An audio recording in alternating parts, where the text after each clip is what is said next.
January 14th, Sebastian's big day. It was Sebastian's big day. As a composer for the court of King Triton, he had been working very hard on a new piece of music, and that evening he was going to conduct the Royal Orchestra as they played his song before everyone for the first time.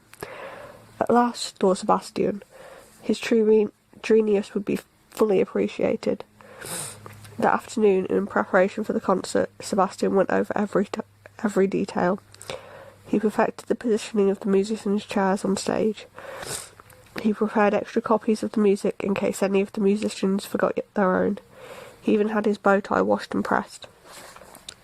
Then, just before the curtain went up, the musicians began to gather backstage. Music filled the air as the trumpet fish and the conch shell players tuned their instruments. Benny the Octopus, the orchestra's drummer, was the last musician to arrive. "Sebastian," he exclaimed, rushing over to the conductor. I can't play tonight." Sebastian stared at Benny in shock. "What do you mean? You have to play."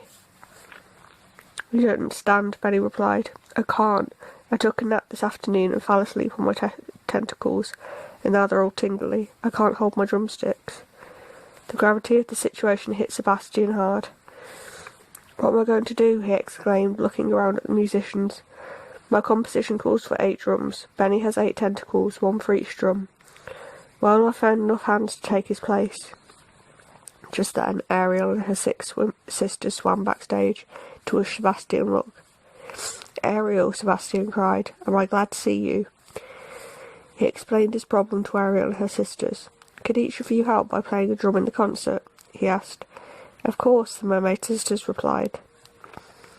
Sebastian breathed a sigh of relief. "Okay, we have 7 drummers. We just need 1 more."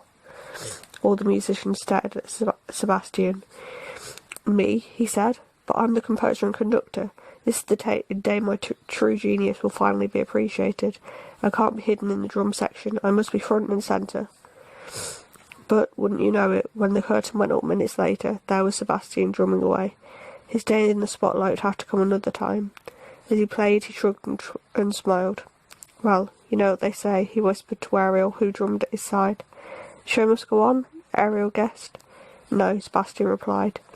"A true genius is never fully appreciated in his own lifetime."